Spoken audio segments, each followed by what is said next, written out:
प्यारे भक्तों, नवग्रहों में सभी ग्रहों का अपना अलग स्थान है। इनमें से शनिदेव को न्याय का देवता कहा जाता है।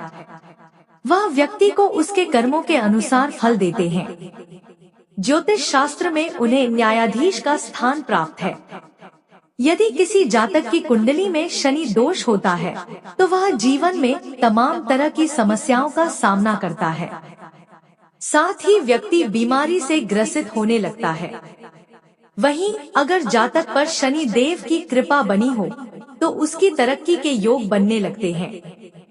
मान्यता है कि विधिनुसार शनि देव की पूजा करने से मनोवांछित फलों की प्राप्ति होती है। इसके अलावा सभी रुके हुए कार्यों को गति मिलती है, इसलिए उनकी पूजा का खास ध्यान रखा जाता है। पूजा को विधिनुसार संपन्न करने के लिए कुछ मंत्रों का जाप शुभ होता है। तो आइए शुरू करते हैं। वह कौन सा जादुई मंत्र है? धर्म में मंत्रों के जाप को महत्वपूर्ण माना गया है। पूजा पाठ के दौरान मंत्रों का जाप करने से भगवान शीघ्र प्रसन्न होते हैं और पूजा सफल मानी जाती है। नियमित रूप से मंत्रों का जाप करने से घर पर सकारात्मक ऊर्जा का संचार भी बढ़ता है। कई परेशानियों को दूर करने के लिए मंत्रों के जाप को महत्वपूर्ण बताया गया है। यही कारण है कि सुख समृद्धि, सकारात्मकता, धन लाभ और सफलता के लिए मंत्रों का जाप लाभकारी सिद्ध होता है। अगर बार बार आपके काम में बाधा उत्पन्न हो रही है, बनते बनते काम बिगड़ जाते हैं, इंटरव्यू या परीक्षा में असफल हो जाते हैं, तो आप घर से निकलने से पहले इन मंत्रों का जाप जरूर करें। इससे आपको सफलता जरूर मिलेगी। जानते हैं ऐसे खास मंत्रों के बारे में जिनके जाप से आपके हर कार्य होंगे सफल और संपन्न। यह मंत्र इतना अद्भुत, इतना चमत्कारी है, जिस किसी ने आज तक किया है उसे लाभ अवश्य मिला है। जिसके जाप से सोया हुआ भाग्य भी जाग जाता है। साथ ही इसके नियमित जाप से जीवन में सकारात्मकता और सुख शांति आती है और सारे दुख दूर हो जाते हैं। आप अपनी इच्छानुसार नियमित रूप से इस मंत्र का 11, 21 या 51 बार जाप कर सकते हैं। इससे कार्य में सफलता मिलेगी, घर में सुख समृद्धि आएगी। हर किसी के जीवन में पैसा सबसे जरूरी होता है। आज के समय में बिना पैसे के आप कुछ नहीं कर सकते हैं। पैसा पास में रहने पर आदमी का तन और मन दोनों स्वस्थ रहता है। ज्योतिष शास्त्र में व्यक्ति की आर्थिक स्थिति सुधारने और धन लाभ के लिए कई उपाय बताए गए हैं। अगर आप इन उपाय को अपनाएंगे तो धन की प्राप्ति कर सकता है। अक्सर लोग कई उपायों को करके तंगी को दूर कर अपनी आर्थिक स्थिति को मजबूत करना चाहते हैं। कई लोग अपनी जरूरतों का पूरा करने के लिए एक दूसरे से कर्ज लेते हैं और समय पर कर्ज का निपटारा न करने के कारण से कर्ज के बोझ से दब जाते हैं। ऐसे में कर्ज से छुटकारा पाने के लिए आप चिंता ना करें, इसका भी समाधान है। लेकिन प्रिय भक्तों, उससे पहले आप सभी से मेरा एक छोटा सा अनुरोध है। वीडियो पसंद आई है तो दोस्तों के साथ भी शेयर करें और सच्चे दिल से एक लाइक और हमारे भक्ति सागर यूट्यूब चैनल को सब्सक्राइब, कमेंट में राधे राधे लिखना ना भूले। ओम सं शनिचराय नमः। ओम सं शनिचराय नमः। ओम सं शनिचराय नमः। ओम सं शनिचराय नमः। ओम सं शनिचराय नमः। ओम सं शनिचराय नमः। ओम सं शनिचराय नमः। ओम सं शनिचराय नमः। ओम